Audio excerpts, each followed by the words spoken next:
By request, today I'm going to talk about the filmmaking process from the very beginning. I'll start off with some of the most important things that should be done way before a single frame should be shot. These will be points many aspiring filmmakers should do and often are resistant about, which can make or break a project's chances and your chances of success as a filmmaker as a whole. I'm going to ask you, what do you want to do and why? Being a filmmaker has so many parts to it, you have to consider early on in which areas to pursue. The honest answers to these two questions will determine your level of success, and if you're wanting to be a filmmaker isn't something you're truly passionate about, like doing it for big money and fame, well, good luck. When things are tough, you're going to need those passionate goals you were shooting for at the very beginning to keep you going. Make sure you have pen and paper. This one will have a lot in it for you to help build your checklist. That's coming up.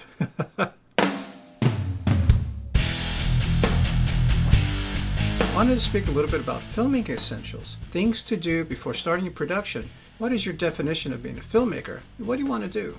I should mention before we get into it, I first wrote about everything we're about to touch upon and how it applies as part of the new Hollywood generation several years ago when I was writing Pollyanna's tear-soaked Battlefields of Hollywood, a survival guide against the cynicism and the hypocritical. I was asked recently via Twitter, what is the production process? This is a common question I've been asked over the years, and the last time someone said to me, I wish someone would just make a video showing the process from beginning to end. Well, here you go. You have to mention up front there is a lot of creating our vision, and most of the steps for a motion picture and for television are the same in the most part, but distribution is different. Plus, for the growing availability of digital and self-distribution outlets online, and with the growing popularity of crowdfunding, there's multiple ways to get your vision financed and your voice heard. Be sure to check out the videos in the playlist New to Film Production. Start here. And remember, preparation is the key to you and your project's success. You ready? Do you want to be a filmmaker? Do you want to be a director? Do you want to be a producer? For most of you watching this, the answer to any and all these questions is a yes. And if you watched other episodes in the series, in particular the ones of the 5 stages of production, you know the first stage is the development stage. But there is a huge stage which should happen in place well before the development stage that so many young content creators totally overlook, which all too often leads to double work, frustration, and ultimately failed projects and just giving up. Sure, most of you want to be a filmmaker, I get that. But what is your definition of being a filmmaker? The question is designed for you to honestly look at your overall goals and to create multiple plans to better prepare you for success. I want to direct shorts. I want to produce documentaries to showcase at film festivals. I want to write dramas for television. I want to compose music for feature films. I want to edit trailers. I want to animate 3-dimensional quadrupeds running through the Serengeti. Filmmaking is far more involved than just picking up a camera and pointing it at something. Knowing the answer at the very beginning is important because your answer will help determine not only your best way to move forward toward achieving your dreams, but also creating multiple plans to get there. Remember, your road to success is never a straight line. Plus, when speaking to distributors, you will be asked that question again, and your answer can make or break your project and your career's success. Knowing the answer is also vital because the next thing you should prepare for is a business plan. Yeah, I know. Many of you are turned off to the idea, and I've spoken with thousands of aspiring filmmakers over the years, and a large majority of them were resistant to creating one. And guess what? All of them had a hard time seeing their project all of the way through, and the few that did produce their projects got burned when dealing with distributors. To be a successful filmmaker, you have to be organized, and you'll hear me speak about with some frequency the importance of creating a business plan. This is your first tool to building a structured and organized business. Think of it as a written roadmap that evaluates all your goals and the economic viability of those goals. It will determine and focus your objective, and once it's together, it is a huge step towards getting your financing. It is also a huge part of the research you'll need to see what your competitive landscape is going to be. You want to be different and stand out from those whom you are competing against for clients, as well as having a unique voice when you set your dream project in motion later on. This information will help you put together everything you need during the development stage. And there are many other advantages to having a business plan, and I'll get more in depth in another episode. I don't want to lose focus of today's main theme. Many aspiring filmmakers would come to ask me, what is a good distribution deal? And the only way to answer that honestly and constructively is by knowing what the goals were at the very beginning, which would have been made up in your business plan. There are no exceptions. Well, shit, I don't want to make a business plan. Guess what? If the answer to what you want to do is to create films for a living, you are in the business of you. If you decide you want to be freelance as one of the hundreds of roles needed to produce any feature film, you're in the business of you. If you decide you want to pack up your car and get a job in a mailroom at one of the studios in LA hoping to get a break, you are in the business of you. Any scenario that involves any kind of interchange of money, whether you need to hire a crew or shelling out for a craft service on your short film or filling out a W-2 or 1099 to get paid at your new mailroom job, it's all business, your business. The first stage is identifying and deciding that you are a business. I can't tell you how many aspiring filmmakers I've spoken to about this. They were just so resistant. All of them had a very difficult first few years because they didn't have most of the steps I'm going to present to you in place. And a large majority of them gave up within the first 2 years. The biggest hang-up with many aspiring filmmakers is their unwillingness to accept their film is a product. And guess what? The Hollywood system is entirely about making the most money the quickest, period. Anyone who tells you different has never had a project distributed, turned a profit, and all those involved were paid their full rates for their efforts. And the key words here are turned a profit and all those involved were paid their full rates for their efforts. Throughout your career, you'll have many people asking for your services for little or for no money at all. And in the beginning, you may want to work on as many projects as you can to build your relationships and grow your resume. Sure, that's great, and for those reasons alone, it may be worth it. However, after working on projects for free for a while, you start seeing patterns with people that don't benefit you. Projects continue on, they make money, and the producers move on without you.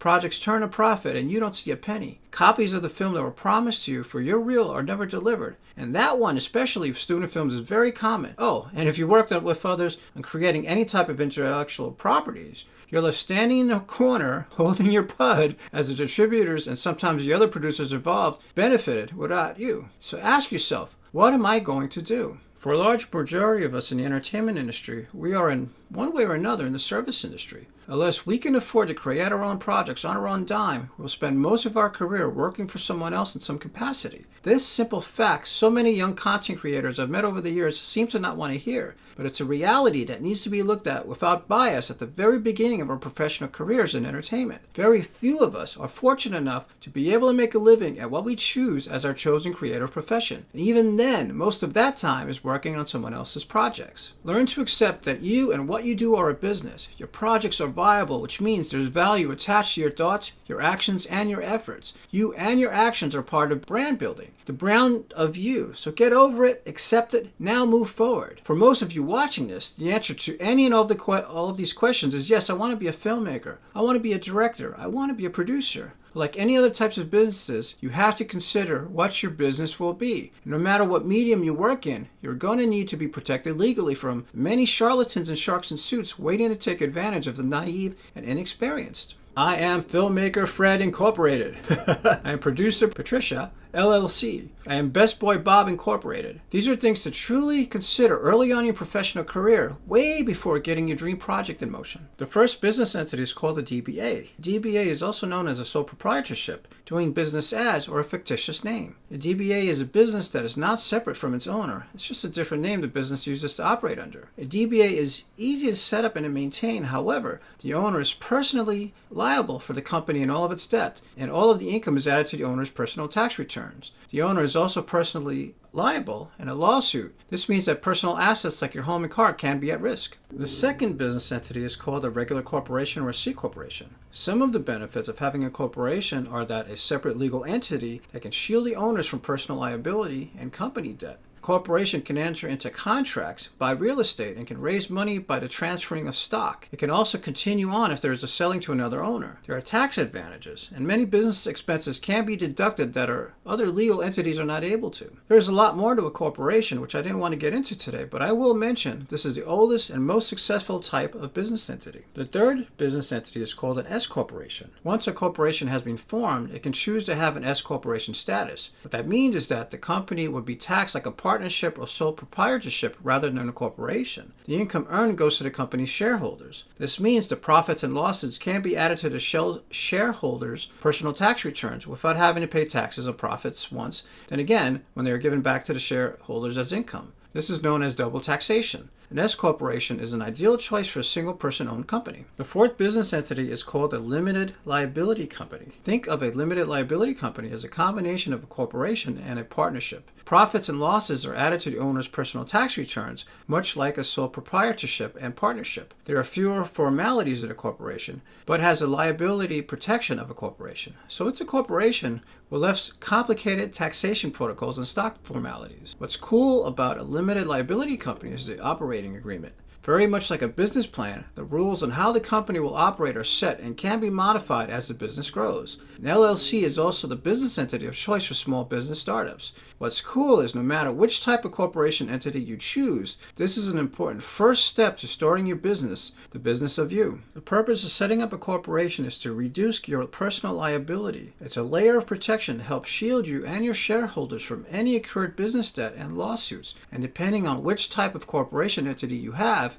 it can deduct expenses and reduce taxes. It also adds credibility to your brand. The longer your corporation exists, the more credibility it communicates. And that is essential for building a business line of credit. So even if you have not so great credit, your corporation can establish its own credit profile separate from your own. Your company would be able to receive loans and lines of credit you would not be able to obtain as an individual, often at better interest rates. Take the information you have gathered and create a list of what you want to do, where you would like to live, individuals and companies you would like to work for and with, and alternate or plan B scenarios for everything. Next, create a timeline so that you can see how your life can be scheduled. From the beginning of your decision to conquer Hollywood is made to an optimistic but realistic place you want to see yourself in the next 2 to 3 years and beyond. This will be based mostly on the research you have done. Something to remember, having a plan B, plan C, plan D, and so forth will ensure longevity in this business. With very few exceptions, almost every single person who has come out to Los Angeles to be successful or to work anywhere in the entertainment back home had to do work in related fields or even entirely different ones. And something you should also know the answer to early on. What do I want to do this? The common answer I've heard over and over again is, I want to be rich and famous, and that's it. Hopefully the answer as to why you are doing this is far more detailed and thought about than just wanting to be rich and famous. The question seems like a simple enough thing to answer, but the reality is things will go wrong and fall short of your expectations. There will be times that your hope in succeeding dwindles with every hit life gives you, and there will be many. The answer to the why has to give you a renewed sense of purpose to continue to grow and to keep building your dream during these hard times. Your answer has to help maintain your forward momentum towards achieving your goals professionally and personally. What one should do next, and perhaps the most important step, is to find a coach or someone who can mentor them. When I started the New Hollywood Generation movement, I had this in mind, knowing not everyone has access to someone with real-life experience. I envisioned a platform for filmmakers and content creators coming together regardless of where they were in their professional careers. This allows opportunities for networking, building relationships and mentorships to discuss what it takes to truly succeed and to learn from failing so that we may be able to empower one another as a community. This makes available valuable real-life context to help better understand the commitment required and its impact on personal relationships and finances, long-term life and career goals, and its effect on emotional stability and overall health. With that said, I hope that as you put together your plans, try to be mindful of what you want your future to look like and ask yourself, where do I see myself in 1 year, 5 years, 10 years? And answer those questions honestly. But also keep in mind that while you are thinking about your future, think about the other things you can do to make a living and to be happy. Think about an exit strategy, because this industry, with very few exceptions, will kick you to the curb at some point. It is never with any grace. And if you're lucky, just forgotten about. Being successful is living life on your own terms. This includes having a strategy for your life after 40 and being able to take your life experiences and giving back to yourself the quality of life you have worked so hard for. 40 is a lot closer than you think. Everything I've mentioned thus far should happen before the first stage in the filmmaking process, the development stage. Please consider what I offered you today, and consider what your role is as a new generation of content creators, and feel free to take advantage of other members in the New Hollywood Generation community. We are all here to grow together and to help one another. As members of the New Hollywood Generation, take the time to assess what your short-term and long-term goals are. Create a timeline of where you are today and where you would like to see yourself in a year, 2 years, 5 years, 10, professionally, financially, and personally. Do your research and learn what you can about technology, distribution outlets, contracts, and of course set etiquette and protocols. All of these things are important and help to make you of value to others in our industry and to yourself. The lessons learned as a content creator can help build leadership qualities and an entrepreneurial approach to life. The process will help you build structure and the discipline needed to truly be a success. Use this information as a tool so that you can protect your integrity and yourself better. And don't forget to have fun with it. Making a film takes a lot of effort to see all the way through, but definitely can't be worth it. Your experiences stay with you for the rest of your life. Make your plan, take a breath, and go for it. You can do it once you believe you can. You ready for the challenge?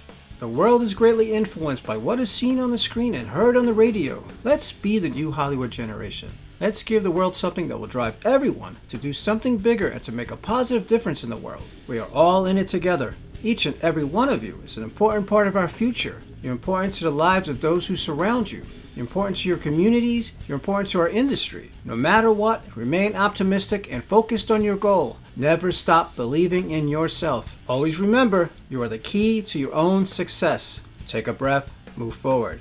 Together, let's create a revival, the resurgence of Hollywood, and bring back the auteur to cinema. Be an active part of the new Hollywood generation. You are a representative of the new Hollywood generation. Please subscribe to our channel and share. Let us know your thoughts and any questions you have in the comments below. Click on the thumbs up button if you found this video helpful. Check out our other videos in the series. Follow the links below to check out the New Hollywood Generation podcast and our swag. Thanks.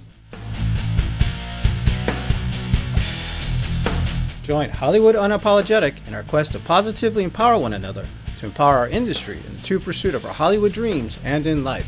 Hollywood Unapologetic is a continuation of the Pollyanna's Tear-Soaked Battlefields of Hollywood, a survival guide against the cynicism and the hypocritical series of books designed to help you better prepare for success. Together, we are the new Hollywood generation. Welcome to Hollywood Unapologetic.